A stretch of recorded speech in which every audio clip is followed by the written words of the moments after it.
大家好，我是夏克威。今天我们不开箱，我们来做这个残酷对决。为什么会有今天这个计划呢？因为粉丝说想要看 Grandista 对决一番赏李维冰场的比对。我想说都要比了，而我之前也有开箱过地名篇的李维，那我们就把这3只都请出来，一起做个详细的比较。好，我们先来看一下这个外观大小。我们现在比较这个外观大小，来看一下 Grandista 大小最大。那我这边把它放一个巨人的单行本来做个比对。Grandista 大小它有27公分高，在这3只里面绝对是分量最足够的。那第二高是这个兽具篇章一番赏这个 Master Dice 的，它有22公分的标准尺寸，虽然说比 Grandista 矮一点。但整体上看起来气势是很够的哦。那最后是地名篇的李维呢，它只有16公分高，跟这2只比较起来，看起来就哇塞，真的是小了很多啊，感觉像爸爸带小孩去散步一样啊。不过为什么会这样呢？因为我们这只兵长它其实是有一个场景哦，它是一个跳跃起来的这个姿势，所以让整体的大小 size 呢只有到16公分高。接下来我们把镜头拉近来看这3只的脸，来看这3只的颜值到底做得怎样。Grandista 做的整体就是脸比较白皙，眼神干净，没有崩坏，像是一个比较美型风格。那 Master Dice 呢，走的就是写实战斗风哦，脸型有比较圆一点。我想说，可能是为了表现咬牙切齿那种肌肉张力，准备要砍喉的那种感觉，准备要把这只猴子给斩。要把这种感觉把它描述在脸上。那地名篇就比较充满着故事感，用绷带遮住了大半边的脸，然后露出那种坚定、老兵的那种感觉。那整体的涂装呢，我就是觉得这3只脸都涂得还不错。我是觉得说，在那个地名篇的脸比较细节比较不足啊。那在头发的部分也是，在 Grandista 这个头发发流做的比较多，那 Master Dice 这一只，我就觉得头发就做的比较偷懒一点，没有发流，就只有就是整片都是这样子平铺过去。那地名篇的发流就在这中间有一点点的发流在这样。整体来说，我觉得 Grandista 在头发的描述上比较好。接下来我们来看一下这3只的衣服和涂装。Master Dice 我觉得是整体上涂装的质感最好的哦，尤其是在阴影的表现，还有这个披风全消光处理，吸光性很好，让整个的质感提高，而且它在细节啊分色都非常干净，比如说这个腰带，还有这些金属扣环都没有明显的异色。我觉得质感是这3只里面最好的。那 Grandista 这时候我们来看就会发现说，像披风好了，披风它虽然也是有把这个动态感给做出来，可是颜色呢就用的比较动漫风格，会颜色比较亮哦，那这样就会给人就比较塑胶的感觉。那另外一个，我觉得 Grandista 它的致命伤就是，毕竟它本身还是个精品。那它在颜色的过渡区在处理上就会有比较多的异色，就在我们开箱《爱莲与李维》那一部 Grandista 的影片的时候，会看到很多，其实我那只李维啊，不是讲错，我那只爱莲，它的异色就非常明显，我觉得是很可惜的。那再来看地名这只李维。地名这只李维，它给人的材质可能是为了表现新式的装备，那种黑色的气瓶里这种比较紧身的裤子，会给人家感觉比较是一种没有涂装的塑胶原色。那这种反光感会让整体上感觉比较廉价一点，少了那种就是衣服的质感啊，或者是编织物的这种感觉。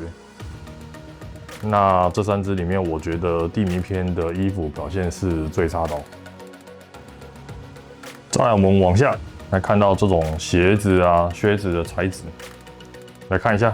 这边我觉得 Grandista 这边就是扳回一城。Grandista 在这个靴子的表达上，这种凹凸不平的纹理感，我觉得蛮拟真的，会让整体的这个靴子的质感提升，很像是真的那种真皮的感觉。我觉得以它的价格，那却做出这种感觉，这个真的是非常棒的。那再来看 Masterlice，Masterlice Masterlice 它的靴子就是用比较光滑的方式去处理。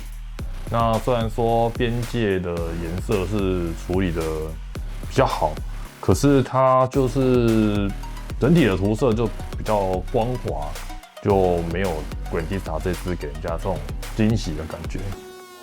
那地名篇就看前面讲的一样哦，地名篇它这种就是感觉比较胶感，有点反光。那虽然说有还原设定啊，但还是一样，就是我觉得塑胶感稍微重了一点。接下来我们来看到立体机动装置，其实小弟我也是巨人小学毕业的，对于立体机动装置也是略懂。好了，我瞎掰了。我们来看下这3支。Grandista 这支是完全没有制作立体机动装置，我觉得就是以它的价格来看的话，可能因为立体机动装置本身设计较复杂，那没有把这立体机动装置制作出来，我觉得应该是成本的考量。那接下来我们来看一下这个 Masterlice， 哦，这个就很严重了。来看一下这个立体机动装置。刀柄末端的这条线啊，其实应该是要连接到我们的腰后这个部分。那我会看到说这边有一个制作严重的错误，他这样把这条线给弄到前面的气瓶这边呢。那来比较一下地名这支李维，就会发现说他在这个细节上就有把它做正确。没想到以 Masterlice 这个应该是一番赏水准较高的系列来说，竟然会犯下如此重大的错误，我觉得这真的是对于粉丝来说真的是很可惜啊。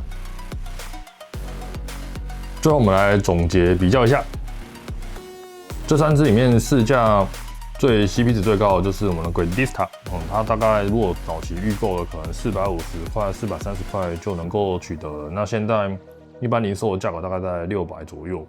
那受具 B 赏啊，价格是最高的，毕竟它带有一点运气成分。那你现在直接交易在二手平台上面或 Facebook 上面交易的价格，大概在1500到2000都有。那一番赏 B 赏地名篇这支啊，大概在1200到1800块左右。好，接下来看一下整体的高度 size。Grandista 这支27公分最高，那受具这支的话就差不多22公分，地名篇这支最小16公分。那类型的话 ，Grandista 这支是精品。那一番赏受具篇，它这个是 Masterlice 在一番赏里面算高阶等级。那地名篇就是一般的一番赏等级。那一番赏的话，其实它就是会有运气的成分。那精品的话，当然就是直接买了，不用在那边跟它拼运气哦。好，下一项来看一下颜值哦，面雕的部分。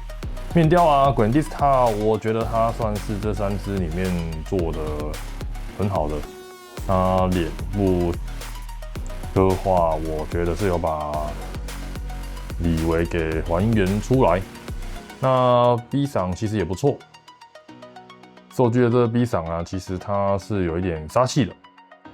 那地名篇的 B 赏就是眼神坚定，但是细节感比较少一点。再来我们看一下涂装。涂装的话，这边最好的就是受具篇的 Masterlice 的 B 赏。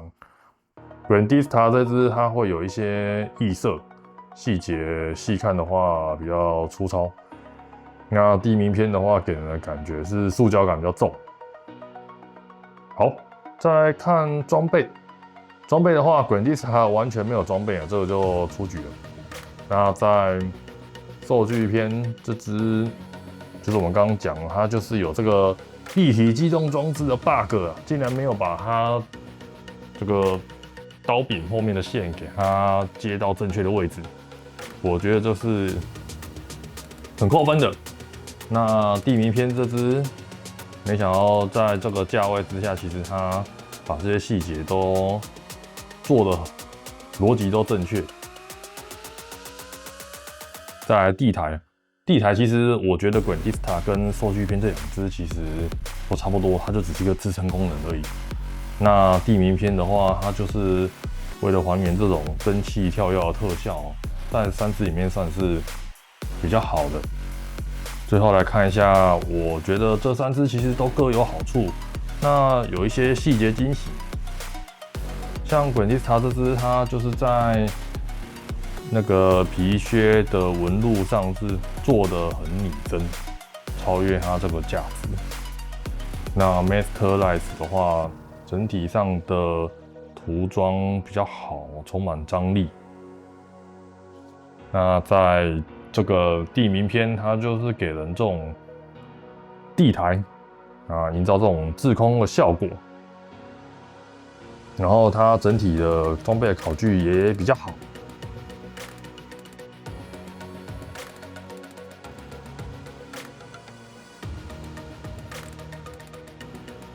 这张表列出来就很清楚了。看完了这3只的比较，你是喜欢巨大、CP 值高的 Grandista， 还是高级消光的 Masterlight， 或者是考究远景的地名篇呢？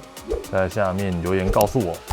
我是夏科威，我们下支影片见，拜拜。